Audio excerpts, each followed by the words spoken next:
सुप्रभात दोस्तों, कैसे आप लोग? बढ़िया। तो अभी तक आपने क्लास 10th में एरिया रिलेटेड टू सर्कल पूरा कंप्लीट किया। उससे पहले हमने सारी वीडियो बना दिया, यानी 12 चैप्टर तक आपने सारे वीडियो को देखा होगा और आपको सारी चीजें अच्छे से समझ में आई होगी। आज हम लेकर आए हैं सरफेस एरिया एंड वॉल्यूम का इंट्रोडक्शन। इसमें हम जितने भी शेप होते हैं सारे इंट्रोडक्शन बताएंगे। ये अगर आप क्लास 9th में हो फिर भी काम आएगा, क्लास 10th में हो फिर भी काम आएगा। लेकिन इस वीडियो के बाद हम क्लास 10th के एक्सरसाइज 13.1 बनाएंगे, 13.2, 13.3 एंड 13.4 बताएंगे। 9th जब हम पहुंचेंगे वहां पे तो इस इंट्रोडक्शन को उस प्लेलिस्ट में डाल देंगे और उसके बाद आगे की चीजें बताएंगे। यानी ये जो सरफेस एरिया एंड वॉल्यूम है वो क्लास 9th के लिए भी काम आ जाएगा और क्लास 10th के लिए भी। 9th और 10th में सिर्फ यही डिफरेंस है, सब चीज सेम है। बस 9th में क्या है, क्यूब अलग से है, क्यूबॉइड अलग से है, कोन अलग से है, स्फेयर अलग से है। लेकिन 10th में क्या है कि एक स्फेयर है, वो स्फेयर किसी क्यूब पे रखा गया है, उसके नीचे कोई हेवी स्फेयर लगा दिया, उसके इस साइड से कोई कोन लगा दिया, यानी एक ही शेप में 4-5 शेप को समराइज करके बनाया गया है। और 9th क्लास में सब अलग अलग करके हमें पढ़ना है। ठीक, तो इंट्रोडक्शन तो दोनों के लिए सेम होगा। तो हम शुरू करने जा रहे हैं आज सरफेस एरिया एंड वॉल्यूम का इंट्रोडक्शन। सबसे पहले क्यूबॉइड पढ़ने से पहले अगर आपने बिल्कुल नहीं जानते हो कोई भी चीज तो हम शुरू से बताते हैं। जैसे सपोज हमने सर्कल उठाया, ये सर्कल की रेडियस मान लेते हैं r है, तो आप जानते हो कि सर्कल का जो एरिया होता है वो होता है पाई r स्क्वायर, और सर्कल की जो सरकमफेरेंस होती है वो होती है 2 पाई r। देखो, सर्कल का एरिया कहने का मतलब ये वाला पोर्शन, और सरकमफ्रेंस कहने का मतलब यहां अगर पॉइंट ए है तो यहां से लेते हुए जब हम ए पे पहुंचेंगे तो इसकी पूरी लंबाई कितनी होगी, यानी ये वाली लंबाई, इसी को घुमाकर सर्कल बनाया उसकी लंबाई। तो अगर लंबाई रहती थी तो पेरीमीटर निकालते थे जो सम ऑफ ऑल साइड्स होता था, और अगर सर्कुलर रीजन है तो सरकमफ्रेंस निकालते हैं जो 2 पाई r होता है। ठीक है, इसमें कोई डाउट नहीं है आपको। फिर दूसरा शेप आता है हमारे पास कि हाँ, यहीं पर अगर मान लो सर्कल की जगह कोई सेमी सर्कल है तो इसकी एरिया क्या हो जाएगी, पाई r स्क्वायर अपॉन 2, और सरकमफ्रेंस क्या हो जाएगी 2 पाई r अपॉन 2। ठीक है, ये 2 से 2 कट जाएगा, that is pi r, half हो जाएगा दोनों का। एक बात का ध्यान रखना, एरिया में तो कभी बदलाव नहीं होगा, लेकिन अगर ये लाइन भी ड्रॉ कर दिया जाए और तब बोले कि इसका सरकमफ्रेंस कितना होगा, तो ये लाइन जैसे ही आता है तो सरकमफ्रेंस आपने यहां से लेकर यहां तक का निकाला पाई r, और ये वाली लाइन एक तरह से डायमीटर की तरह काम करेगी जिसका सेंटर ये होगा, तो इसमें एक d भी जोड़ना होगा, याद रखना। सीधा सेमी सर्कल बोलता है तब तो कोई प्रॉब्लम नहीं है, लेकिन अगर शेप ऐसा बना दे, सिर्फ ऐसा शेप हो तब तो पाई r, और उसमें ये लाइन ड्रॉ हो तो डी लगाना होता है। लेकिन ज्यादातर केस में हमें सीधा सेमी सर्कल दिया जाता है। ठीक है, दूसरा शेप अगर हम उठाते हैं रेक्टेंगल का शेप, तो रेक्टेंगल में हम जानते हैं ये हमारे पास रेक्टेंगल है, और रेक्टेंगल में हम जानते हैं कि एक लेंथ होता है और एक ब्रेथ होता है, और इसकी एरिया होती है L इंटू बी, और इसकी पेरीमीटर होती है, जब भी लाइन सेगमेंट दिया जाता है तो हम किसी का पेरीमीटर निकालते हैं, और इसकी पेरीमीटर होती है 2 इंटू एल प्लस बी। कोई याद नहीं करना चाहता है तो देखो ना, ये लेंथ है, ये भी लेंथ होगा, ये भी लेंथ होगा। पेरीमीटर का फॉर्मूला होता है, perimeter is simply some of all sides. अगर इस रेक्टेंगल का नाम दे दे ए बी सी डी, तो आप कह सकते हो A B plus B C plus C D plus D A B की जगह है एल, बी सी की जगह है बी ब्रेथ, सी डी की जगह है एल लेंथ, डी ए की जगह है B breadth. L plus L became 2l and b plus b became 2b। यहां से 2 कॉमन ले लोगे तो l प्लस b हो जाएगा, जो हमने लिखा है। अगर आप जानते हो ऑलरेडी, नीचे वाला पार्ट दिख रहा है आपको, यस दिख रहा है। अगर आप ऑलरेडी जानते हो तो कोई प्रॉब्लम नहीं, नहीं जानते तो उसके लिए बता दिया। तीसरा शेप अगर हमारे पास आ जाता है स्क्वायर का, तो स्क्वायर में मान लो ये ए बी सी डी है। अगर स्क्वायर का शेप आता है तो स्क्वायर के बारे में हम जानते हैं सारे साइड इक्वल होते हैं। अगर इस साइड को ए बोला तो ये भी ए, ये भी ए, ये भी ए। अगर इसकी एरिया की बात करें तो ये होता है side multiplied side, that is a. अगर साइड का यूनिट दिया है कि ए मीटर है, बी मीटर है, कुछ भी है, तो ए मल्टीप्लाइड ए। अगर इसकी हम पेरीमीटर की बात करें तो आप क्या बोलोगे, सम ऑफ ऑल साइड्स, यानी a plus a plus a plus a, that is 4a, मतलब 4 इंटू साइड। ये 3 शेप आप जानते हो कि सर्कुलर शेप कैसा होता है, रेक्टेंगुलर शेप कैसा होता है, और हमारे पास स्क्वायर कैसा होता है। इन तीनों की मदद से अब हम क्यूबॉइड पे आते हैं। जो छोटी मोटी शेप होगी वो भी उसके अंदर इंक्लूड कर दिया हमने। इरेज कर दिया, इसको लिख लिया होगा आपने, नोट डाउन कर लो। ये सब आप ऑलरेडी जानते हो अगर आप क्लास 9 10th में हो, क्योंकि आप 8th पढ़ के आए हो। अब हम बात करते हैं क्यूबॉइड के बारे में। देखो क्यूबॉइड का शेप तो आप जानते हो, ब्रिक्स देखा है आपने, ईट देखी है ना आपने, जिससे घर बनता है, वो क्यूबॉइडल शेप का होता है। देखो क्यूबॉइड की जब हम शेप बनाते हैं, मान लो ये पहला दूसरा तीसरा था, ये चौथा नंबर, मान लो हमने क्यूबॉइड लिखा, तो क्यूबॉइड की शेप कैसी होती है, कुछ ऐसा। एक रेक्टेंगल इधर बना लेते हैं और एक रेक्टेंगल इधर बना लेते हैं, थोड़ा बड़ा बना लेते हैं ताकि आपको देखने में प्रॉब्लम ना हो, क्योंकि एक एक करके समझाएंगे। ये है मान लो हमारे पास क्यूबॉइड। अच्छे से समझना, अगर आप चीजों को समझ गए ना तो आज के बाद आपको फॉर्मूला एटलीस्ट इन सब बड़े बड़े शेप्स की नहीं लर्न करनी पड़ेगी, जैसा हमें फील होता है। बाद में अगर आपको लर्न करना पड़ा तो सॉरी फॉर दैट, लेकिन हम अब ट्राई करेंगे कि आपको लर्न नहीं करना पड़े, इस तरीके से समझाने की कोशिश करेंगे। सपोज इसका हमने कुछ नाम दे देते हैं, A B C D E F G and H। देखो तो इसमें कितने रेक्टेंगल बन रहे हैं, एक रेक्टेंगल देखो तो A B G H बन रहे हैं, A B G H। दूसरा रेक्टेंगल देखो तो H C E D बन रहा है, H C D E बन रहा है, देखो ना, A B G H, ये वाली एक रेक्टेंगल बन रही है। उसी तरह ऊपर में H C D E, ये एक रेक्टेंगल बन रही है। उसी तरह अगर आप आगे की तरफ देखो तो A B C H, ये वाली एक रेक्टेंगल बन रही है, A B C H। उसी तरह पीछे की तरफ देखो तो ये भी एक रेक्टेंगल बन रही है, F G D E, F G D E। उसी तरह अगर साइड में देखो तो B G D C, ये भी एक रेक्टेंगल बन रही है, B G D C। और उसी तरह अगर इस साइड देखो तो E F A H, ये भी एक रेक्टेंगल बन रही है, E F A H। यानी टोटल कितने रेक्टेंगल बन गए, 6। अगर आपसे कोई बोले कि इसकी एरिया क्या होगी, तो देखो गौर से देखना, ये वाली पार्ट को आप बोलोगे लेंथ, तो ये भी लेंथ हो जाएगी। उसी तरह ये भी लेंथ हो जाएगी, यानी आपके पास AB is equal to FG is equal to HC is equal to ED। ये 4 लेंथ हो गए, ये सब क्या है, L के बराबर। उसी तरह अगर ब्रेथ बोला जाए तो ये वाले पोर्शन को हम ब्रेथ बोलते हैं, इसको, तो ये हो गया ब्रेथ। तो ब्रेथ क्या क्या है, एक BG है, उसी तरह ये भी एक ब्रेथ है AF, उसी तरह ये भी एक ब्रेथ है EH, उसी तरह ये भी एक ब्रेथ है CD, और ये सारे क्या है, ब्रेथ है B।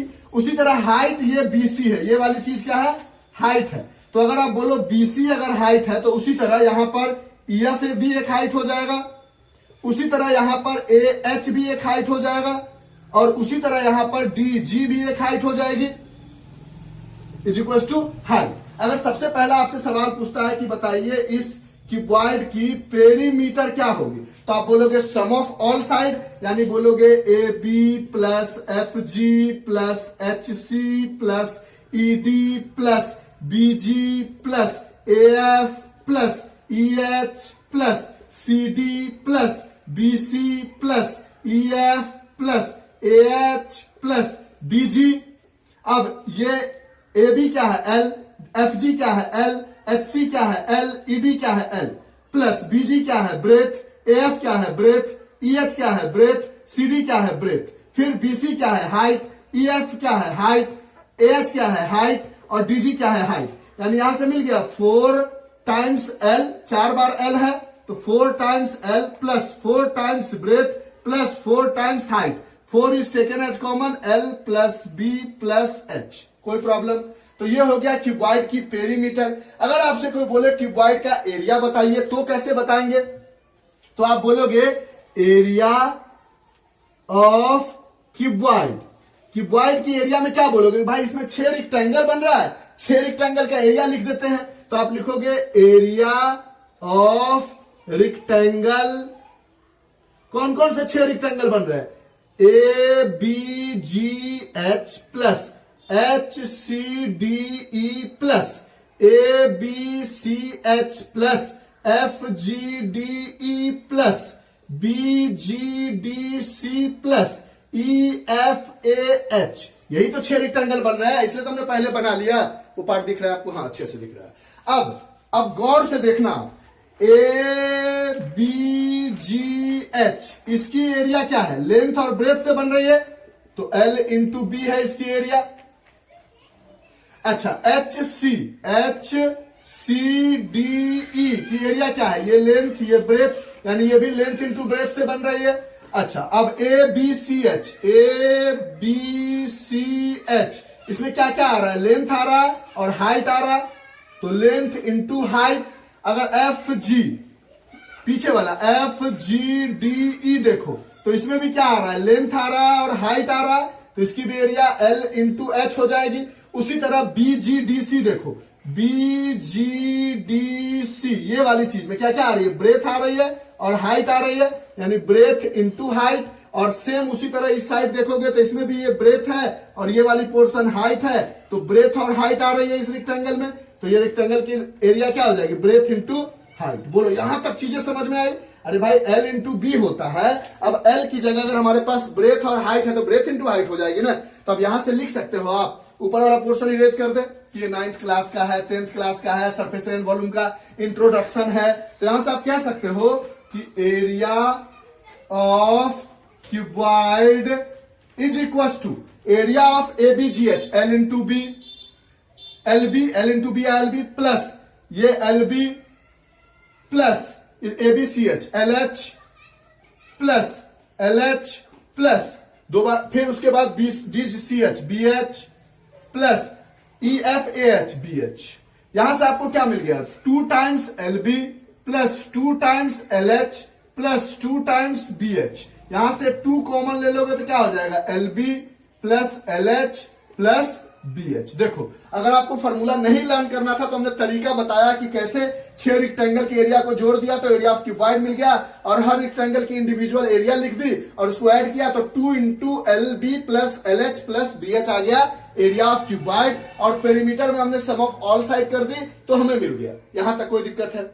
अब देखो, जब भी आपसे बात करे कि लेटरल, पेरीमीटर को इरेज कर देते, थोड़ा जगह चाहिए हमें, पेरीमीटर लिख लिया होगा आपने, एरिया रहने देते, इसको इरेज कर दे, जल्दी से नोट डाउन कर लो।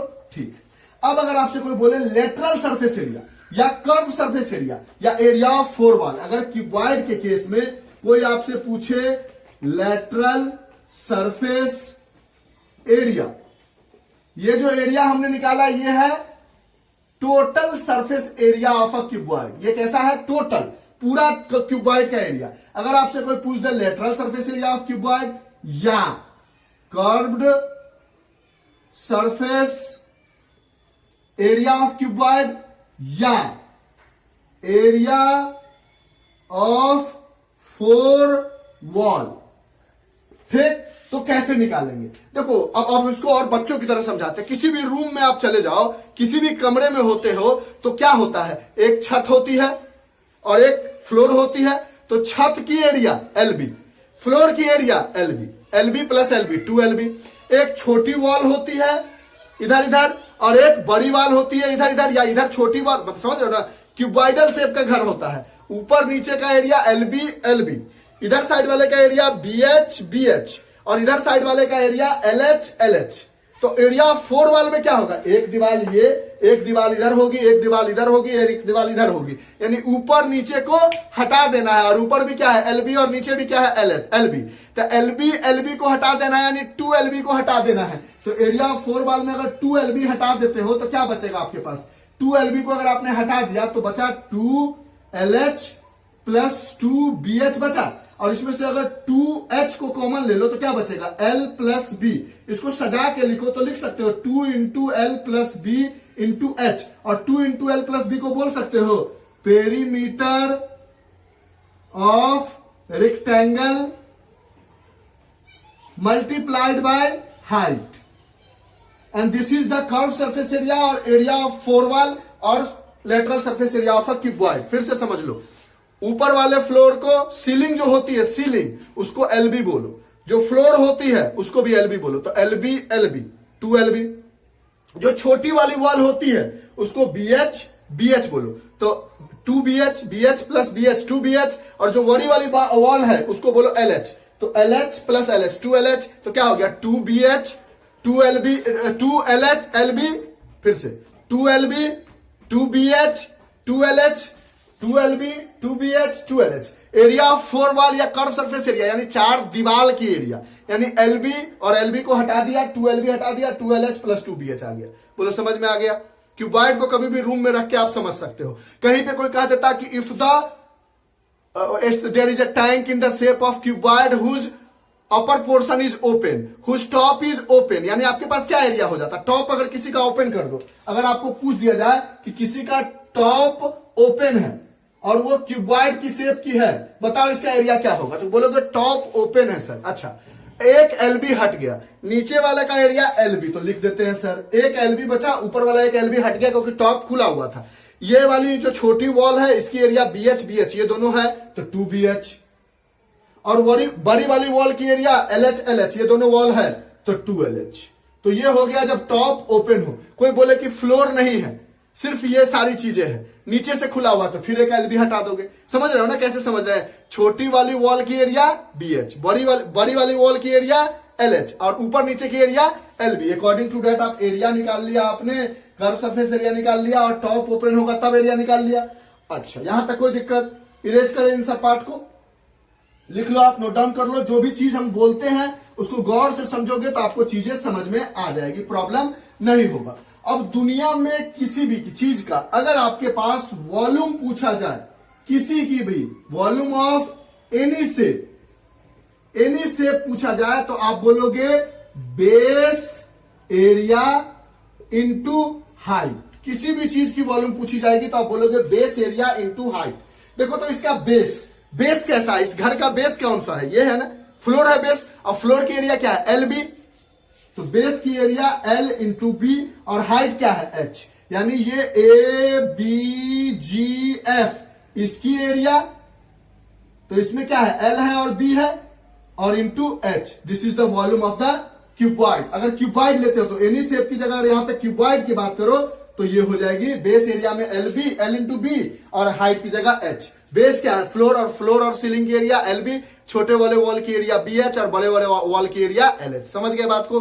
तो इस तरह से हमने क्यूबॉइड के बारे में सारी चीजें समझा दी, और वॉल्यूम के लिए हमेशा यूज करो base area into height. Erase कर दे इस सब पार्ट को, और लास्ट में हम सारा फार्मूला एक जगह लिख भी देंगे, ताकि आप चाहो तो सारे फार्मूला का स्क्रीनशॉट ले लो, या उसको आप नोटबुक में डाउनलोड, मतलब नोटबुक में लिख लो। जो आपको पसंद हो वो कर सकते हो। अभी तो हम समझा रहे हैं। अगर मान लो क्यूबॉइड की जगह अब हमारे पास दूसरा शेप आ जाता है क्यूब। देखो तो क्यूब में ज्यादा अंतर नहीं। क्यूबॉइड बनाने वक्त हमने क्या किया था? रेक्टेंगल लिया था। क्यूब बनाने वक्त हम स्क्वायर लेते हैं, ठीक है? ये सारा स्क्वायर मिलके बनता है, इसमें सारा स्क्वायर हो जाता है।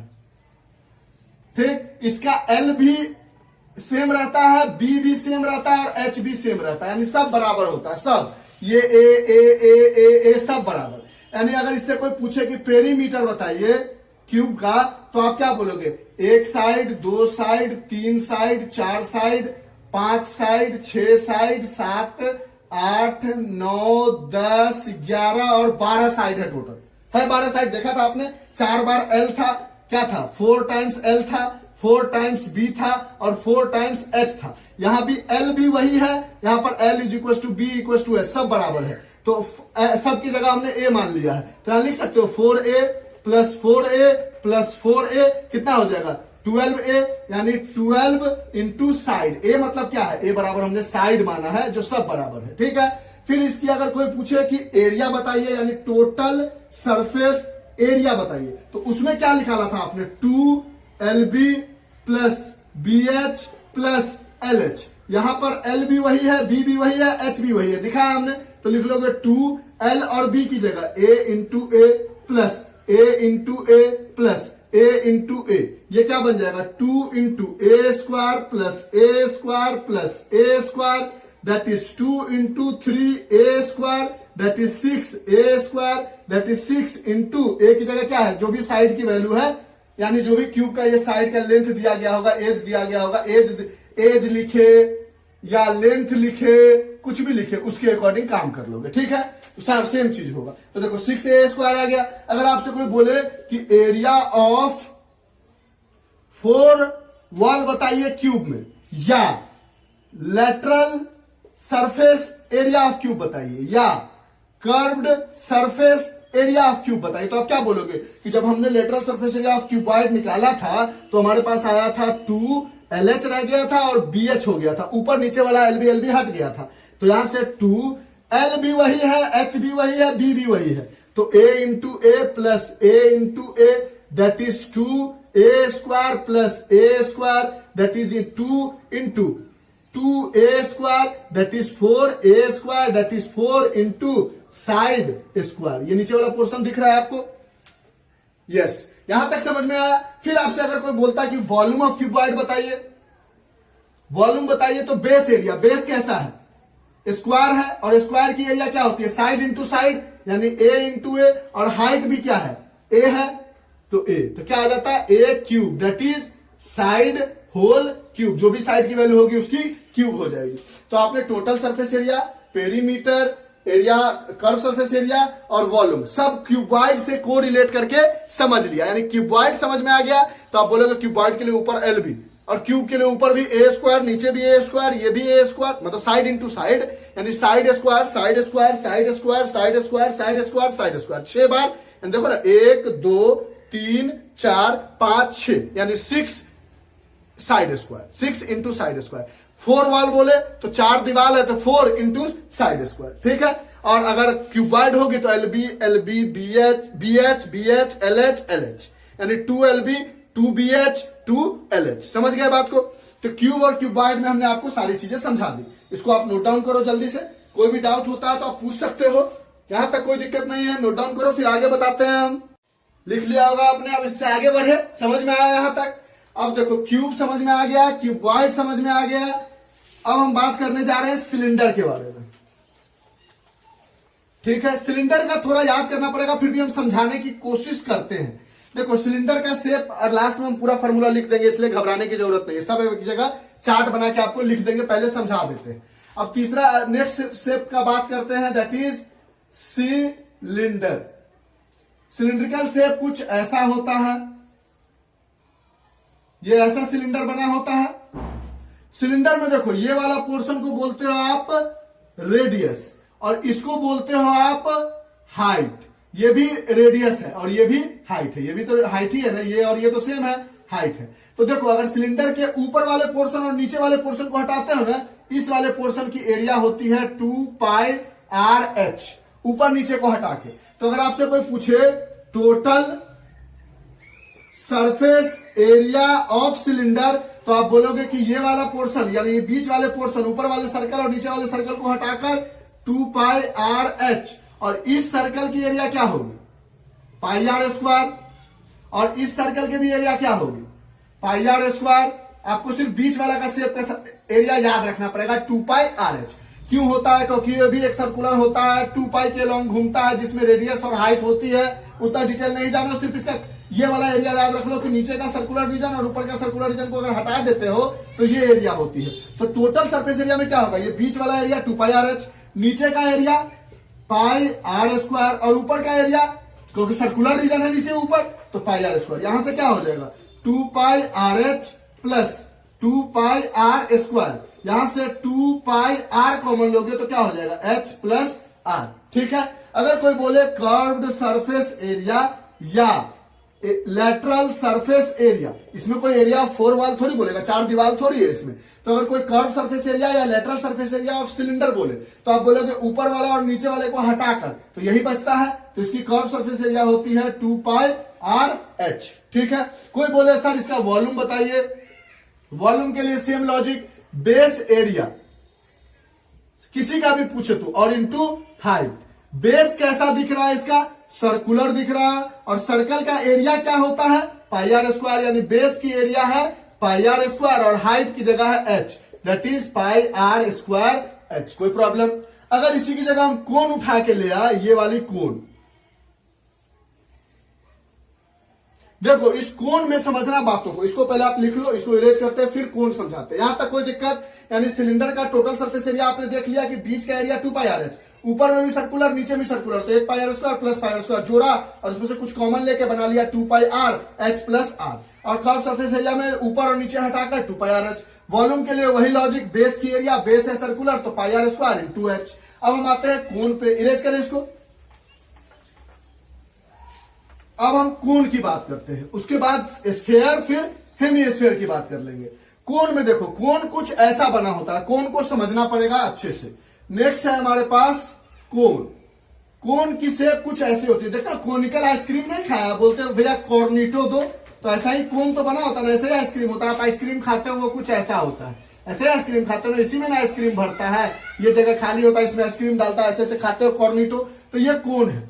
कोण जो होता है उसकी ये वाली पोर्शन होती है हाइट, ये वाली पोर्शन होती है रेडियस, और हाइट और रेडियस के बीच में हमेशा 90 डिग्री बनता है। इसलिए आपको देखो ना, सिलेंडर भी लोगे गौर से देखोगे तो ये है हाइट और ये है रेडियस, इसके बीच में 90 डिग्री बन रही है। इसलिए क्वेश्चन में आपको दिया जाएगा राइट सर्कुलर सिलेंडर या राइट सर्कुलर कोन, तो उससे कंफ्यूज मत करना, हमेशा राइट एंगल बनाता है ये। और इसको बोलते हैं, इस वाले पोर्शन को बोलते हैं L, and L is the slant height.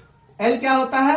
Slant height. और देखो तो ये अगर इस वाले पोर्शन की अगर आप बात करते हो, इस छोटे वाले पोर्शन में तो एक राइट एंगल ट्रायंगल बन रहा है, और इस राइट एंगल ट्रायंगल का क्या है? ये हाइपोटेनियस है, तो आप बोल सकते हो L square, Pythagoras theorem, hypotenuse square is perpendicular square, और परपेंडिकुलर की जगह एच है, और base square plus R square. ये एक रिलेशन आपको दिमाग में रखना है। कभी क्या होगा, एल दे दे, एच दे देगा, एल दे देगा, आर निकालना होगा, कभी एच और आर दे देगा, एल निकालना होगा।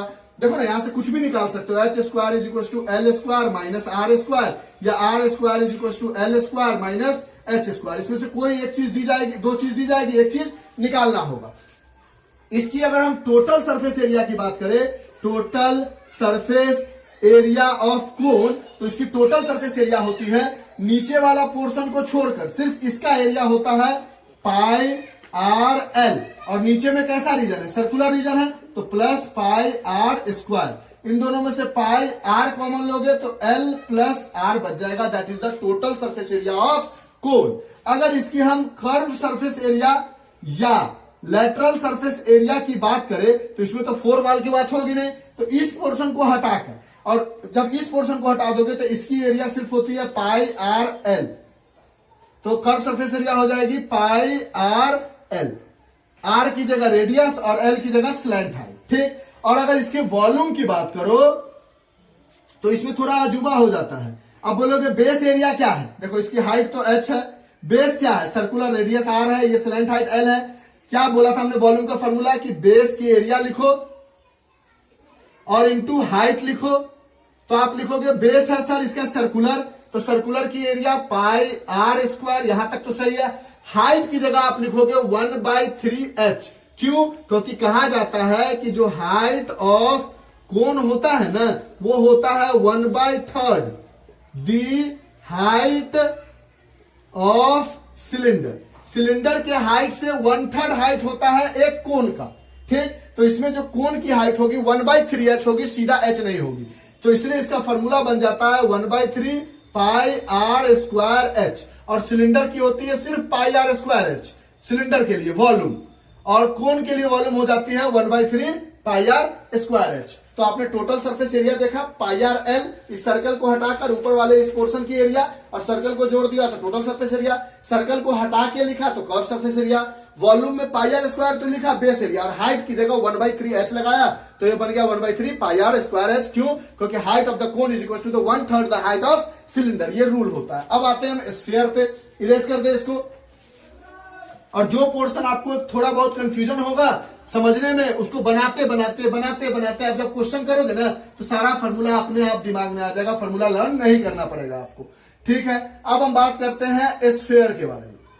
तो देखो स्फीयर के बारे में कहा जाता है कि 4 सर्कल बना लो, 1 2 3 और 4 सर्कल बना लो, और जो 4 सर्कल है इसके ऊपर से एक शेप तैयार करो, और ये जो बनेगा, ये जो शेप 4 सर्कल के ऊपर से बनेगा, ये हो जाएगा आपके पास स्फीयर।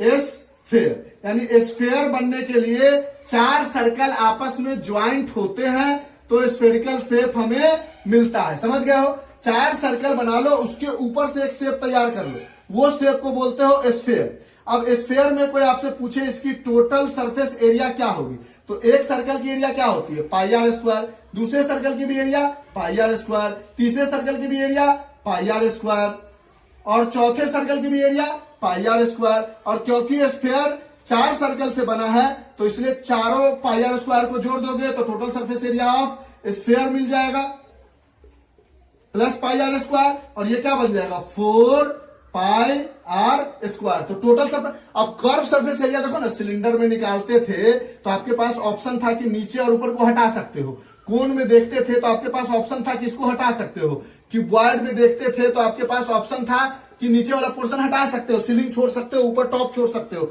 लेकिन इसमें कोई चीज छोड़ोगे तो स्फीयर रहेगा नहीं, तो इसकी कोई भी कर्व सरफेस एरिया होती ही नहीं है। ठीक, कर्व सरफेस एरिया उसकी होती है जिसमें पॉसिबिलिटी होता है ऊपर नीचे में से कुछ हटाने का, तो इसमें तो कोई पॉसिबिलिटी नहीं है, तो इसकी कोई कर्व सरफेस एरिया नहीं होती है। और इसका वॉल्यूम के लिए आपको फॉर्मूला डायरेक्ट याद रखना पड़ेगा, that is 4/3 pi are cube, और आर हमेशा रेडियस होगा। अगर स्फीयर का आधा करते हो तो आधा मतलब क्या, 2 सर्कल से मिलकर बनने वाली चीज को क्या बोलोगे, हेमीस्फीयर। बना लिया हेमीस्फीयर, तो हेमीस्फीयर समझ में आया, आधा हो जाएगा ना इसका, इरेज कर, ये पार्ट लिख लिया, ठीक है। अब हम हेमीस्फीयर पे आते हैं। हेमीस्फीयर का मतलब क्या हुआ, अगर आपको स्फीयर की जगह कोई बोले हेमीस्फीयर, यानी आपने क्या किया, यहां से काट दिया, यानी ऊपर वाला जो 2 सर्कल था उससे जो शेप तैयार होगा, इसके ऊपर से जो आप शेप बनाते हुए जाओगे वही आपका हेमीस्फीयर होगा। यानी जब आप हेमीस्फीयर बनाओगे तो वो 2 सर्कल से मिलके तो बनेगा, लेकिन जैसे ही इसको आप काटोगे ना हेमीस्फीयर को, तो अपने आप नीचे में एक इमेजिनरी सर्कल बना लेगा। ऐसा देखते हो, कटोरा देखते हो, कटोरे के ऊपर कुछ होता नहीं, ऐसा शेप है हेमीस्फीयर का। तो ये 2 सर्कल से तो बना है, क्योंकि स्फीयर 4 सर्कल से बना है, तो ये हेमी है, आधा है, तो 2 सर्कल से बनेगा। लेकिन एक इमेजिनरी सर्कल ऊपर में बन जाता है, कटोरे के ऊपर एक सर्कल नहीं होता, कटोरा देखा ना आपने जिसपे खाते हो कुछ भी, छोटा सा कटोरा, उसके ऊपर में एक इमेजिनरी सर्कल बन जाता है। तो कोई बोले इसकी टोटल सरफेस एरिया क्या होगी, तो आप बोलोगे, इसकी वॉल्यूम हमने क्या लिखा था 4/3 पाई आर क्यूब, तो आप बोलोगे कि 2 सर्कल से तो मिलके ये बना है, नो डाउट, तो 2 pi r square plus automatically एक इमेजिनरी सर्कल नीचे में बन गई है जिसका पाई आर स्क्वायर जोड़ना होगा, तो ये हो जाएगा 3 pi r square is the total surface area of hemisphere. कोई बोले कर्व सरफेस एरिया, तो इसमें ऑप्शन है कि इस कटोरे का नीचे वाला जो इमेजिनरी सर्कल बना है इस पर ध्यान न दे, तो इसमें से इसको हटा भी दे फिर भी हेमीस्फीयर रहेगा, तो इसका कर्व सरफेस एरिया क्या हो जाएगा, नीचे वाला पाई आर स्क्वायर हट जाएगा, यानी बीच में जो 2 सर्कल से मिलके ये जो बना है यही 2 सर्कल, यानी 2 पाई आर स्क्वायर। और इसकी वॉल्यूम होती है 4/3 पाई आर क्यूब, इसकी उसकी आधा हो जाएगी, उससे कम हो जाएगा वॉल्यूम। टोटल का वॉल्यूम 4/3 पाई आर स्क्वायर, तो उसका आधा है, तो उसका 4/3 पाई आर क्यूब होता है स्फीयर का, उसका आधा करोगे यानी 1/2 कर दोगे, ये 2 2 जा 4 कट जाएगा, तो ये आ जाएगा 2/3 pi are cube is the volume of hemisphere. Total surface area of hemisphere is 3 pi r square and curve surface area of hemisphere is 2 pi r square. इसमें कर्व सरफेस एरिया की option थी। इकलौता sphere ऐसा होता है जिसमें कोई curve surface area नहीं होता है, क्योंकि कोई भी चीज किसी तरफ से हटा देंगे तो स्फीयर नहीं रह पाएगा, लेकिन यहां से इसको हटा देंगे फिर भी ये हेमीस्फीयर कहलाएगा। ठीक है, सिलेंडर में अगर आप ऊपर नीचे वाला सर्कुलर हटा के ऐसे भी रख दोगे, खोल भी दोगे, फिर भी वो सिलेंडर कहलाएगा। कोन में नीचे वाला चीज में कुछ नहीं भी रखोगे फिर भी वो कोन कहलाएगा। अगर क्यूबॉइड में नीचे वाला पोर्शन हटा भी दोगे आप, ये नीचे वाला अगर आप हटा भी दोगे फिर भी ये क्यूबॉइड कहलाएगा। सीलिंग को हटा दोगे, ऊपर वाला सीलिंग को या नीचे वाला फ्लोर को, फिर भी वो क्यूबॉइड कहलाएगा। तो यानी कर्व सरफेस एरिया की पॉसिबिलिटी सिर्फ स्फीयर में नहीं है। तो इस तरीके से हमने आपको सारा फॉर्मूला समझा दिया। अब एक बार हम जल्दी जल्दी इसको आप नोट डाउन करो, जहां तक आप नोट डाउन कर सकते हो। अब एक बार हम जल्दी जल्दी आपको सारा फॉर्मूला लिख देते हैं बोर्ड पे, आप उसको बना लो, लिख लो, जो भी करना है कर लो, समझ लो। उसके बाद हम स्टार्ट करेंगे एक्सरसाइज 13.1। पहले हम सारे एग्जाम्पल बताएंगे, अगर हो सके तो 13.1 एक वीडियो में बनाएंगे, नहीं तो 1 to 5 और 5 to 10 डिवाइड कर लेंगे 2-2 पार्ट में। तो सबसे पहले हमने पढ़ा अब सारा फॉर्मूला हम यहाँ पे लिख देते हैं आपको एक साथ। सबसे पहले आपने सर्कल पढ़ा, सर्कल के बारे में बोला कि इसकी जो एरिया होगी वो होगी पाई आर स्क्वायर और इसकी जो सरकमफेरेंस होगी वो होगी 2 पाई आर। सर्कल कुछ ऐसा होता है, इसकी रेडियस आर होती है। दूसरा आपने पढ़ा था सेमी सर्कल अगर है तो इसकी एरिया सर्कल की आधी हो जाएगी पाई आर स्क्वायर अपॉन 2 और इसकी सरकमफेरेंस भी सर्कल के सरकमफेरेंस से आधी हो जाएगी, that is 2 pi R upon 2, 2 cancel, that is pi R. फिर तीसरा में आपने पढ़ा था रेक्टेंगल, रेक्टेंगल की ये लेंथ होती है ब्रेथ, इसकी आपने एरिया पढ़ी थी, that is L into B. इसका आपने पेरीमीटर पढ़ा था 2 इंटू L प्लस बी। फिर आपने चौथा शेप देखा था स्क्वायर का, स्क्वायर में सारी चीजें इक्वल होती है तो इसका एरिया आपने पढ़ा था साइड मल्टीप्लाइड साइड। इसकी आपने पेरीमीटर पढ़ी थी, 4 साइड है तो 4 मल्टीप्लाइड साइड। फिर हमने आपको बताया था पांचवा में क्यूबॉइड के बारे में। क्यूबॉइड की शेप कुछ ऐसी देखी थी आपने, पूरा डिटेल में तो बताया ही है लेकिन फिर भी हम थोड़ा थोड़ा आपको लास्ट में लिख देते हैं ताकि आप इसको एक स्क्रीनशॉट लेकर कर सको। इसकी अगर टोटल सरफेस एरिया आपने लिखा था तो आपने बोला था 2 into LB plus BH plus LH। इसकी आपने कर्व्ड सरफेस एरिया, जिसको आप दूसरी भाषा में लेटरल सरफेस एरिया या जिसको तीसरी भाषा में आप एरिया ऑफ 4 वॉल भी कहते हो, तो वो आपने बोला था कि ऊपर वाला LB और नीचे वाला LB हटा देना है तो 2 इंटू BH प्लस LH हो गया था। अगर इसकी वॉल्यूम की आपने बात की थी तो वॉल्यूम हो गया था L into B into H और इसके पेरीमीटर की आपने बात की थी तो पेरीमीटर हो गया था 4 into L plus B plus H। फिर आपने इसी तरह 6 में पढ़ा था कोन के बारे में, सॉरी क्यूब के बारे में। कोन उसके बाद आता है, क्यूबॉइड के बाद क्यूब बता देते हैं, एक जैसा है। क्यूब स्क्वायर से बनता था, ये ऐसा कुछ शेप होता था क्यूब का। इसकी आपने टोटल सरफेस एरिया पढ़ी थी 6 इंटू साइड का स्क्वायर। इसकी कर्व्ड सरफेस एरिया या area of lateral surface area या area of 4 wall 4 into side का स्क्वायर। और इसके वॉल्यूम के बारे में आपने पढ़ा था साइड का होल क्यूब। और इसके पेरीमीटर के बारे में आपने पढ़ा था, क्या पढ़ा था 12 इंटू साइड। ठीक है, ये पोर्शन लिखो, इधर वाला पोर्शन इरेज करके आगे बताते हैं, इरेज करते हैं, ये सब तो जानते हो आप।